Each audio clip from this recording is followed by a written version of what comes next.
8 traits successful people have in common. Number 1, passion. Successful people love what they do. When I asked Russell Crowe what led to his Academy Award for Best Actor, he said, the bottom line is I love the actual job of acting. I have a great passion for it.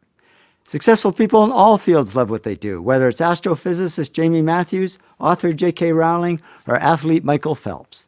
And not just big names. Margaret McMillan, a history professor, says, I spent my life doing what I love. Carlos, a bus driver I sit with at Starbucks, says, I love what I do. I've only missed 3 days in 4 years. And believe it or not, even successful dentists love what they do. Izzy Novak says, I love dentistry. I can't imagine being anything else. But what about business? Many of you are in business, and we tend to think that business is more about cold numbers than hot passion, more about logic than love. So what surprised me was how often successful business people actually use the words passion or love when they talk about their work. When Jack Welch was CEO of General Electric, he was asked if he liked his job. He said, no, I don't like this job. I love this job. We can have passion for a profession. Kathleen Lane, chief strategist at WorkCard, says, I found a profession I love. She also says, stress isn't working 15 hours at a job you like. Stress is working 15 minutes at a job you dislike. We can have a passion for people. Nez Hallett III, CEO of Smart Wireless, says, I used to be in sales, now I'm a CEO. I just love being around people. We can have passion for a product. James Dyson, the vacuum cleaner guy, says, I love vacuum cleaners, and I will love them until the day I die. Yep. When he dies, they're just going to cremate him and then suck up those ashes with a Dyson vacuum and place it on the shelf.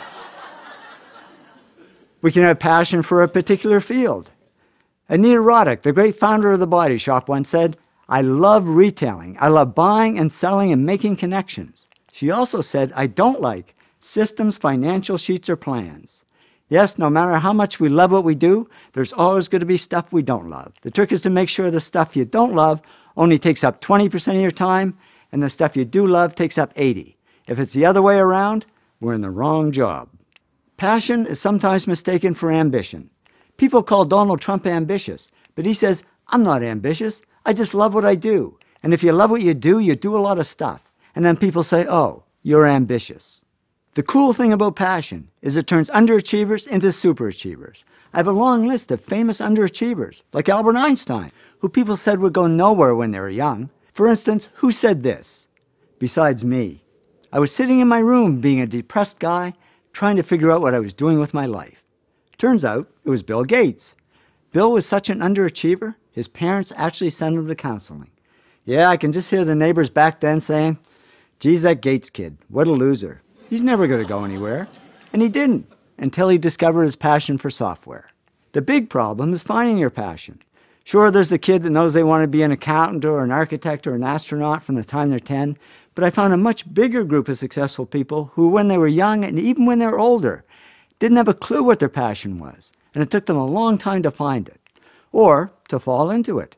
Don Lepore, Chief Information Officer at Charles Schwab, said to me, I fell into what I do, and I didn't know I loved it until I fell into it. And I hear that a lot. So how do people find their passion? Well, they just get out there and try a lot of stuff and explore many paths. Robert Munch explored many paths. He said to me, I studied to be a priest. That turned out to be a disaster. I tried working on a farm. They didn't like me. I worked on a boat. It sank. I tried a lot of things that didn't work, but I kept trying, and then I tried something that did work. And I'd say it worked. As a children's author, he sold over 40 million books. Yes, finding a job we love is like finding a person we love. Sometimes we just got to go on a lot of really bad dates before we find the right one. Now, I read a survey of 18 to 25-year-olds, and 81% said their first or second life goal was to get rich. And I thought, boy, they've got it all wrong, because I've interviewed many millionaires and billionaires, and guess how many of them said their life goal was to get rich? 0. They didn't do it for money, they did it for love. They went for the zing, not the ka-ching ka-ching. When Bill Gates and Paul Allen started Microsoft, they didn't do it for the money. Bill says Paul and I never thought we'd make much money. We just loved writing software. And with that attitude, he became the richest man in the world. J.K. Rowling didn't write Harry Potter books for the money. She said, I love writing these books. I just wanted to make enough money to continue to write. And with that attitude, she became a billionaire. I became a millionaire by following my heart, not my wallet, and a number of times I walked away from great-paying jobs to do poor-paying jobs I love better. Once is when I had a great job traveling the world, making a lot of money, but I wasn't doing the one thing I loved at the time, which is photography. So I said, I think I'll leave and start my own little photo company. My heart said, yeah, go for it. My wallet and all my friends, I might add, said, are you crazy? You can't walk away from all the money. You'll starve. I didn't listen to them. I walked away. And yeah, at first there wasn't much money. But it didn't matter because I was having fun doing what I loved. And eventually the money came. And much more than if I'd stayed in my old job. So I learned it's true what they say. If you do what you love, the money comes anyway. So I'd say if you really want to get rich, put money at the bottom of your goals list and passion at the top. And why does it work that way? Because if you love what you do, you'll automatically do the other 7 things that lead to success and wealth. You will work hard. You will push yourself. You will persist. And what if you're in a job you don't love? Well, just follow your passion on the side. Remember, Albert Einstein was a patent clerk. That was his job, but his passion was physics.